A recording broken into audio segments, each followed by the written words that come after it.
పెళ్లి చేసుకోవాలంటే అంటే పిహెచ్డి చేయాలంట. పిహెచ్డి అంట. దేంట్లో పిహెచ్డి అంటే దీంట్లో కాదు పిహెచ్డి, చదువులో కాదు పిహెచ్డి. దేంట్లో పిహెచ్డి అంట?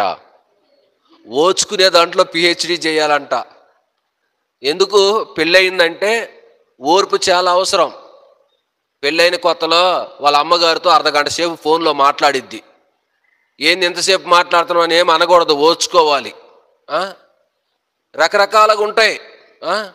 పెళ్ళైన కొత్తలో వాళ్ళకి వంట చేయడం చేత కాదు, ఉప్పు ఎక్కువ వేస్తారు, నూనె ఎక్కువ వేస్తారు.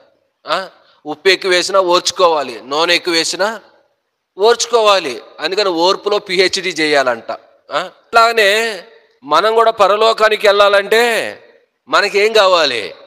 శ్రమల్లో పిహెచ్డి చేయాలి మనం. అర్థమైందా? శ్రమల్లో ఎప్పుడైతే మనం తట్టుకోగలుగుతామో, శ్రమలు ఎప్పుడైతే మనం భరించగలుగుతామో, అప్పుడు ప్రభువుకు మహిమ వస్తుంది, ప్రభువుకు ఘనత వస్తుంది.